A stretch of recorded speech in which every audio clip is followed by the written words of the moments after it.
प्रिय दर्शकों, एक बार देवी माता पार्वती भगवान शिव से कहती हैं, हे प्रभु, सावन सोमवार के दिन व्रत के दौरान गाय को कौन सा फल खिलाने से मनुष्य को पुण्य की प्राप्ति होती है? गाय की सेवा करने से, गाय को रोटी खिलाने से क्या फल मिलता है? और गाय के किस अंग को स्पर्श करने से रोग नष्ट होते हैं? तथा गाय को नमस्कार करने से क्या फल मिलता है? मित्रों, तब भगवान शिव मुस्कुराते हुए कहते हैं, हे पार्वती, आज आपने उत्तम प्रश्न किया है। गौ ही सारे संसार की माता मानी जाती है और गौ में सारे संसार के 33 कोटि देवी देवता सहित गंधर्व निवास करते हैं।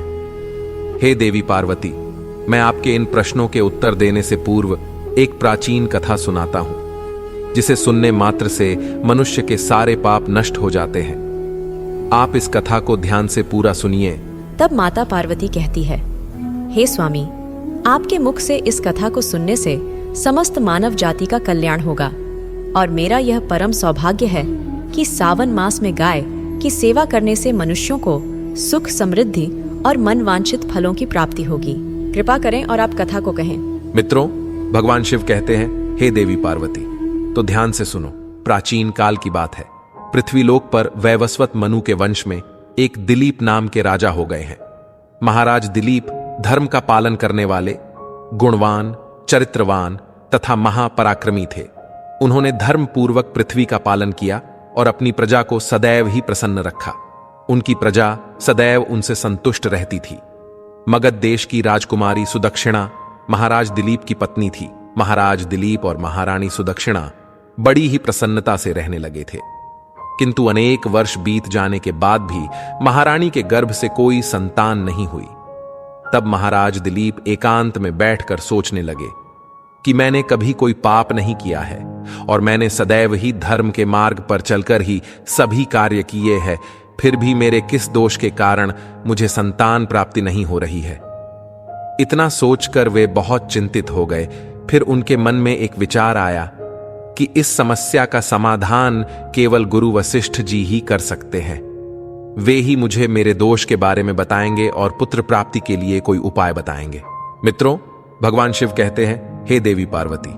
इतना सोचकर महाराज दिलीप अपनी पत्नी के साथ गुरु वशिष्ठ जी के आश्रम पर पहुंच गए। आश्रम पर वशिष्ठ जी नित्य कर्म, ध्यान आदि कार्य समाप्त करके अपनी पत्नी अरुंधति के साथ बैठे हुए थे। उसी समय महाराज दिलीप रानी के साथ उनके पास जाते हैं और उनका दर्शन करते हैं। वशिष्ठ जी ने महाराज दिलीप का स्वागत किया और उनकी पत्नी अरुंधति ने महारानी का स्वागत किया और उनका कुशल मंगल पूछते हुए उन्हें आशीर्वाद दिया। वशिष्ठ जी महाराज दिलीप से कहने लगे, हे राजन, सब कुशल मंगल तो है ना? आप और महारानी का आज अचानक वन में मेरी कुटिया में पधारने का क्या प्रयोजन है? किस कारण से एक महान सम्राट को अपना राजपाट छोड़कर इस वन में आना पड़ा? इक्ष्वाकु कुल के सभी राजा महाराज पुत्र उत्पन्न करके उन्हें अपना राज्य सौंपकर तपस्या करने के लिए वन में आते हैं, किंतु आप अभी भी जवान हैं और आपने अभी अभी राज्य का कारभार अपने हाथों में लिया है। आपने अभी तक पुत्र भी उत्पन्न नहीं किया है, फिर आप ऐसे अपना राज्यपाट छोड़कर वन में क्यों चले आ गए? यह आप जैसे महान सम्राट को शोभा नहीं देता है। फिर महाराज दिलीप कहते हैं, हे महर्षि, मैं आपके यहां पर तपस्या करने के लिए नहीं आया हूं। गुरुदेव, मैं आपके पास सहायता मांगने के उद्देश्य से आया हूं। कृपया आप मेरी सहायता कीजिए, मैं बहुत दुख में हूं। फिर महर्षि अगस्त्य कहते हैं, हे राजन, आपके जैसे महान सम्राट को भला किस बात की सहायता चाहिए? आप तो स्वयं सभी की रक्षा एवं सहायता करने में सक्षम हैं। महाराज दिलीप कहते हैं, हे गुरुदेव, मैं आपके पास यह जानने के लिए आया हूं कि किस दोष के कारण मुझे अभी तक पुत्र की प्राप्ति नहीं हुई है। कृपया आप अपनी दिव्य शक्ति से जानकर मुझे मेरा दोष बताइए और उस दोष के निवारण के लिए उपाय भी अवश्य बताइए। पुत्र के बिना मेरा जीवन व्यर्थ हो जाएगा, मुझे मुक्ति नहीं मिलेगी। तब महर्षि अगस्त्य कहते हैं, हे राजन, यह तो आश्चर्य की बात है, मैं अवश्य आपकी सहायता करूंगा। फिर महर्षि अगस्त्य अपनी दिव्य दृष्टि से महाराज के भूतकाल को देखने लगते हैं तो उन्हें राजा की एक भूल के बारे में पता चलता है। महर्षि अगस्त्य महाराज से कहते हैं, हे राजन, आपसे अनजानवश एक बड़ी ही भूल हुई है जिसका आपको ज्ञान नहीं है। जब आप इंद्रलोक में देवराज से मिलकर लौट रहे थे, तभी मार्ग में एक कल्प वृक्ष के नीचे खड़ी गाय और उसके बछड़े को आपने दुर्लक्ष्य कर दिया था। वह गाय और उसका बछड़ा अत्यंत भूखे और कष्ट में थे। आपने उस कामधेनु गाय को ना भोजन कराया और ना ही उसे नमस्कार किया। उस गाय ने आपसे सहायता भी मांगी, किंतु आप अपनी प्रसन्नता में खोए हुए थे और आपको उस गाय की पुकार भी सुनाई नहीं दी। आपकी कृतज्ञता को देखकर वह गाय अत्यंत दुखी हुई और उसने आपको श्राप दे दिया है। हे राजन, जो मनुष्य गाय को कष्ट में देखकर उसकी सहायता नहीं करता, भूखी गौ माता को भोजन नहीं कराता है, उसे तो महापाप लगता है और उसी गाय के श्राप के कारण आपकी कोई संतान नहीं है। मित्रों, भगवान शिव कहते हैं, हे देवी पार्वती। इस प्रकार से महर्षि अगस्त्य ने महाराज दिलीप को उनके दोष के बारे में बता दिया, जिसे सुनकर महाराज बहुत दुखी हुए और पश्चाताप करते हुए कहने लगे, त्राही माम, हे ईश्वर, आप मुझे क्षमा करें, ये मैंने क्या कर दिया? मुझ पर धिक्कार है। मेरी ही मूर्खता के कारण एक गाय को और उसके कोमल बछड़े को इतना दुख सहन करना पड़ा। मुझे तो अब राजा बने रहने का भी अधिकार नहीं है, जो निशब्द गौ की सेवा नहीं कर सका। महाराज महर्षि अगस्त्य से कहते हैं, हे गुरुदेव, मैं अपनी इस भूल को सुधारना चाहता हूं। कृपया आप ही मुझे कोई उपाय बताइए, जिससे मैं इस घोर पाप से मुक्ति पा सकूं। मेरा अपराध क्षमा के योग्य नहीं है, किंतु फिर भी मैं प्रायश्चित करना चाहता हूं। फिर महर्षि अगस्त्य कहने लगते हैं, हे राजन, आप इस तरह से दुखी ना हो। इस दोष से मुक्ति का उपाय अवश्य है। आप मेरे आश्रम की नंदिनी नाम की गाय की सेवा करो। वह उसी कामधेनु गाय की पुत्री है, जिसकी आपने सहायता नहीं की थी। अपनी पत्नी के साथ मिलकर तुम उस गाय की सेवा करो, उसकी आराधना करो, वह तुम्हें अवश्य पुत्र प्रदान करेंगी। तभी वह नंदिनी गाय बाहर से उस आश्रम में प्रवेश करती है। उस गाय को आता देखकर महर्षि अगस्त्य बोले, हे राजन, देखिए, हमारे केवल स्मरण करने मात्र से ही कल्याण करने वाली यह नंदिनी गाय स्वयं चलकर आई है। आप बहुत भाग्यशाली है। यह गाय निश्चित ही आपके दुख दूर करेगी। आप वन में इस नंदिनी गाय के पीछे पीछे चलकर इसकी सेवा करो। जंगल में रहने वाले हिंस्र पशुओं से इसकी रक्षा करो और आश्रम में लौट आने पर रानी सुदक्षिणा इस गाय की सेवा करे। इससे प्रसन्न होकर यह गाय तुम्हें निश्चित ही पुत्र प्रदान करेगी। फिर महाराज दिलीप ने ऐसा ही करने का वचन दिया और फिर दूसरे दिन सुबह महारानी ने गाय की पूजा की और महाराज उस गाय को चराने के लिए वन में लेकर गए। जब वह गाय चलने लगती तो महाराज उसके पीछे पीछे चलते, इधर उधर से हरी हरी घास लाकर उस गाय को खिलाने लगते। जब वह गाय किसी वृक्ष के नीचे बैठती तो महाराज भी उसके साथ बैठकर विश्राम करते। महाराज उस गाय के शरीर से डांस और मच्छरों को हटाते और अपने हाथों से उसके मस्तक को सहलाते। इस प्रकार से महाराज उस गाय की सेवा में लगे रहे। जब शाम हुई तो महाराज उस गाय के साथ आश्रम में लौट आए। आश्रम में पहुंचते ही उस गाय ने अपने खुरों से महाराज पर धूल उड़ाई, जिससे महाराज का शरीर पवित्र हो गया और उसके सभी पाप नष्ट हो गए। फिर महारानी सुदक्षिणा ने आगे आकर नंदिनी की अगवानी की और विधिपूर्वक उस गाय का पूजन किया तथा बारंबार उसके चरणों में मस्तक झुकाया। फिर उस गाय की प्रदक्षिणा करके हाथ जोड़कर वह उसके आगे खड़ी हो गई। फिर उस गाय ने उस रानी की पूजा को स्वीकार किया और रानी पर अपनी दृष्टि डालकर उसके सभी दोष समाप्त कर दिए। गाय की दृष्टि पड़ते ही रानी अत्यंत पवित्र हो गई। इस प्रकार से महाराज दिलीप को उस नंदिनी गाय की सेवा करते हुए 20 दिन बीत गए। फिर 21वें दिन महाराज जब गाय को लेकर वन चले गए तो वह गाय चरते चरते हिमालय पर्वत पर चली गई और महाराज भी उसके पीछे पीछे चले गए। वहां उस पर्वत पर खड़े होकर महाराज उस हिमालय पर्वत की सुंदरता को निहार रहे थे। इतने में ही एक शेर ने आकर उस नंदिनी गाय को बलपूर्वक दबोच लिया। राजा को उस शेर के आने की आहट तक नहीं हुई। उस शेर के चंगुल में फंसी नंदिनी ने दयनीय स्वर से बड़े जोर से चीत्कार किया, हे महाराज, मेरी रक्षा करो, हे महाराज, मेरी रक्षा करो। जैसे ही महाराज ने उस गाय की पुकार सुनी तो उन्होंने देखा कि एक भयंकर शेर ने उस गाय को दबोच लिया है और उस गाय की आंखों से आंसुओं की धारा बह रही है, जिसे देखकर महाराज व्यथित हो उठे और उन्होंने तुरंत ही अपना बाण निकाला और धनुष की डोरी पर रखा और उस शेर को मारने के लिए प्रत्यंचा खींची। उसी समय उस शेर ने महाराज की तरफ देखा। उस शेर की दृष्टि पड़ते ही महाराज का शरीर स्तब्ध हो गया, उनकी शक्ति क्षीण हो गई, उनका सारा बल नष्ट हो गया। अब उनके अंदर उस बाण को छोड़ने की भी शक्ति नहीं रही। फिर वह शेर उस महाराज से बोलने लगा, हे राजन, मेरे ऊपर प्रहार करना तुम्हारे बस की बात नहीं है, क्योंकि भगवान शिव मेरी ही पीठ पर पैर रखकर नंदी पर बैठते हैं। इसीलिए तुम मुझे मारने की चेष्टा मत करो और यहां से लौट जाओ। विधाता ने इस गाय को आज मेरा ग्रास नियुक्त किया है, इसीलिए तुम इसमें दखल मत दो। मैं जानता हूं तुम सूर्य वंश में जन्मे हुए राजा दिलीप हो। इस हिमालय पर्वत पर भगवान शिव की बड़ी माया फैली हुई है, इसीलिए तुम तुरंत ही यहां से निकल जाओ। मित्रों, भगवान शिव कहते हैं, हे देवी पार्वती। फिर महाराज बोलने लगे, हे मृगराज, कृपया आप इस गाय को न मारे। यह महर्षि वशिष्ठ जी की संपूर्ण मनोरथों को पूर्ण करने वाली नंदिनी गाय है। इसकी हत्या करने पर तुम्हें महापाप लगेगा। गुरुदेव ने मुझे इस गाय की रक्षा और सेवा करने का आदेश दिया है।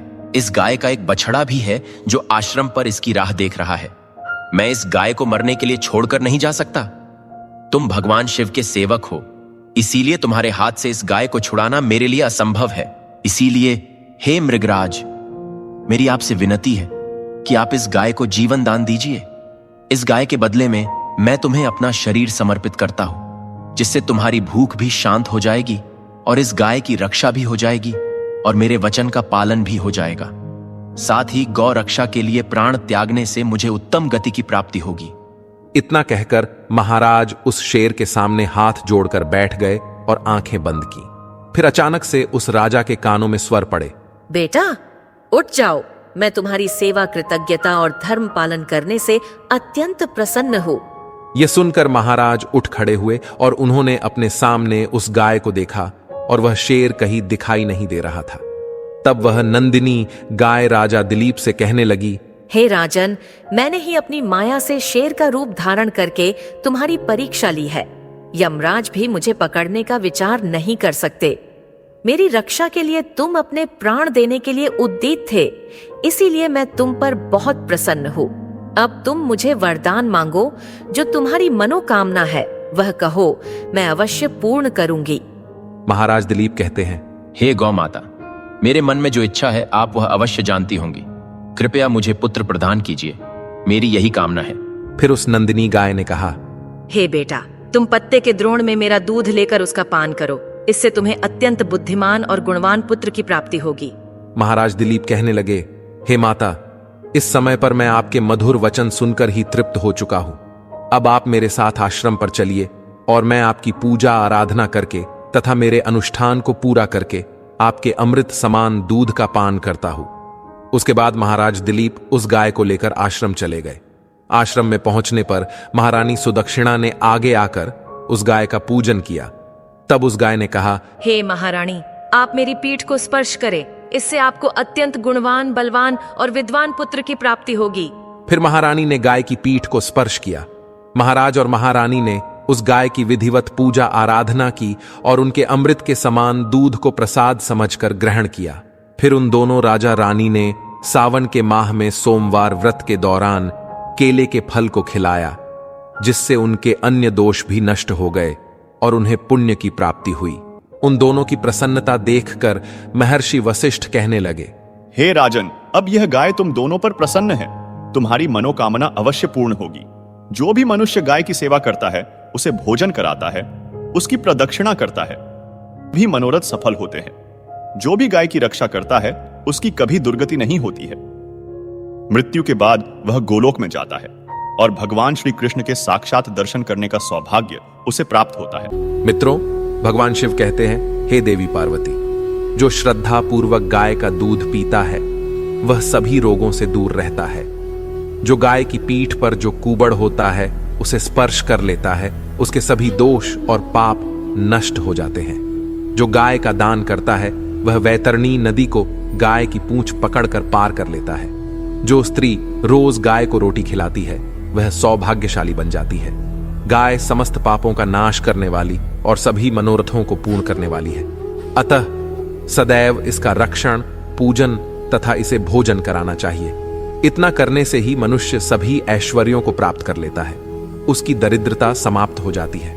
मित्रों, भगवान शिव कहते हैं, हे देवी पार्वती, इस प्रकार से महाराज दिलीप द्वारा गाय की सेवा करने से उन्हें एक पुत्र की प्राप्ति हुई, जिसका नाम रघु रखा गया, जिसके नाम से इस पृथ्वी पर सूर्य वंश की ख्याति हुई और बाद में उसका वंश रघुवंश नाम से प्रसिद्ध हुआ।